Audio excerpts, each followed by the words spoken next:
Shabbat Shalom. I'd like to thank the Rabbi and the Gabayim and such for asking me to speak. I was looking through this week's Parsha and for Vayechi, for something to write about. The thing is, not so much happens compared to a lot of the other Parshiot in Bereshit. Yaakov and Yosef die and there's a bunch of blessings, but otherwise. Nonetheless, I came across the following. Genesis chapter 50, verses 4 to 6. This is after Yaakov has died and Yosef wants to take him up to bury him in Canaan.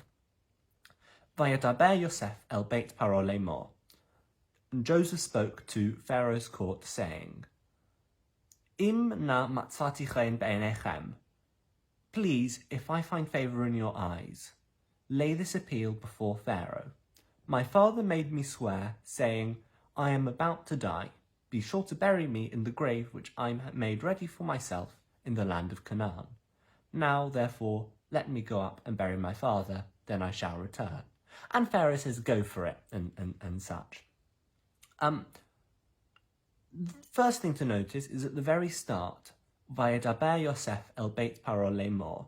Why does Yosef go to Beit Paro, the house or court of Paro, rather than straight to Paro? I thought Joseph was Pharaoh's number 2. What's going on here? This is the question I plan on answering. Why Joseph doesn't go straight to Pharaoh?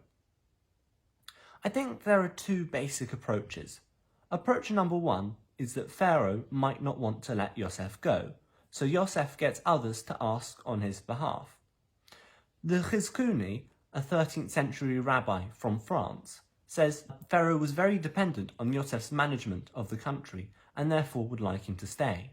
Also, as Yosef was high up, he knew many state secrets, and if he didn't come back or even defected, it could be very dangerous for both Pharaoh and Egypt. The second approach is that Yosef might not have been able to appear before Pharaoh for one reason or another. The Seforno in 15th to 16th century Italy and the Abarbanel in 15th century Portugal say that he was wearing mourning clothes for his father and therefore could not go. The Seforno cites the example of Mordechai not being allowed into Achashverosh's palace in chapter 4 of Esther while he is wearing sackcloth and ashes. The Radak in 12th or 13th century France says that Yosef was embarrassed to speak directly to Pharaoh about such a personal matter. And then there's the issue of time. A lot of time has passed since the famine, since Yosef was at his zenith. He is no longer a rising star. Another thing to notice is the phrase, Im na matzati chen be'enechem. Please, if I find favour in your eyes. This phrase I noticed from Esther, but actually it comes up a lot of times throughout Tanakh. And I think the most important other time, most relevant other time, is just earlier when Yaakov is about to die and makes Yosef give the oath that we have just talked about. This is in chapter 47, verses 29 to 31. Imna matzati chen be'einecha. Please, if I find favour in your eyes, place your hand under my thigh as a pledge of your steadfast loyalty. Please do not bury me in Egypt. Note that. When I lie down with my fathers, take me up from Egypt and bury me in their burial place. He replied, I will do as you have spoken, and he said, swear to me, and he swore to him. Note that Yaakov explicitly says not Egypt, whereas Yosef's recounting doesn't. In fact, if we have a look back at Yosef's recounting, I am about to die, be sure to bury me in the grave which I made ready for myself in the land of Canaan, it's completely different. Why is this? Well, I think that it's connected to why Yosef doesn't go straight to Pharaoh. And in order to understand this, we need to have a look at all the previous Yosef-Pharaoh dialogue. First, the first one is when Pharaoh summons Yosef to interpret his dreams in chapter 41. So Pharaoh says, I've got a dream, can you interpret it? Yosef goes, God does the interpreting, but go for it. Pharaoh gives his dream, Yosef gives his interpretation, and then gives a plan to deal with it. Note here that Pharaoh talks first, and it's a very much two-way conversation. Then Pharaoh talks to his courtiers about it, and they decide Yosef is the man, and Pharaoh gives him a lot of power. But that is very much a one-way conversation from Pharaoh to Yosef, saying, here's lots of power. The next dialogue is in chapter 45, verses 16 to 20, after Yosef's brothers turn up, where Pharaoh tells Yosef to bring his brothers and father to Egypt.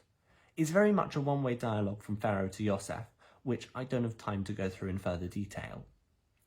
Next is Shishi of Vayegash, where Yosef has taken his brothers and his father up to Egypt, and Yosef briefs them before they go to speak to Pharaoh. He says, don't say that you're shepherds, say that you are breeders of livestock. They don't like shepherds here. And then, Vayavo Yosef vayaged leFaro vayomer.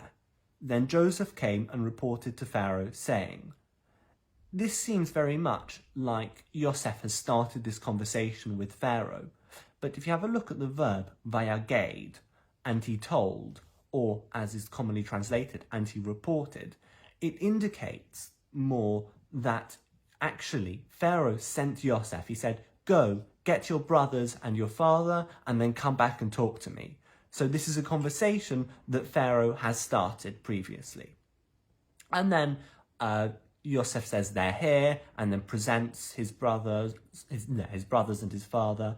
And then there's very much a two-way conversation, or four-way conversation, between Pharaoh, his brothers, Yosef, and Yaakov.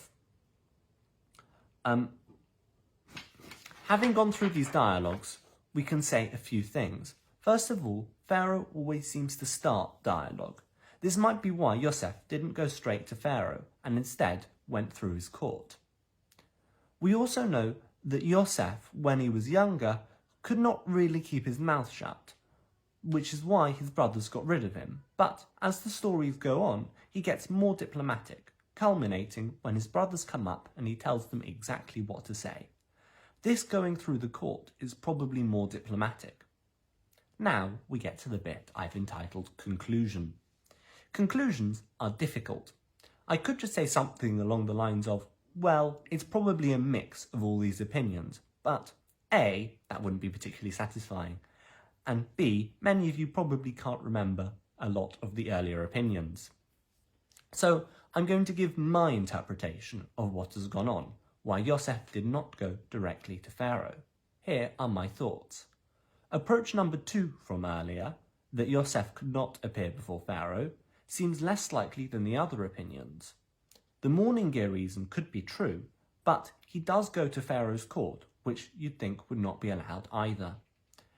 It being very personal seems unlikely, as if it embarrassed Yosef, why would he tell even more people of the matter? The time issue seems too small a reason. I'd label it more of a mitigating factor than primary reason. As such, taking everything into account, I'd like to paint the following story.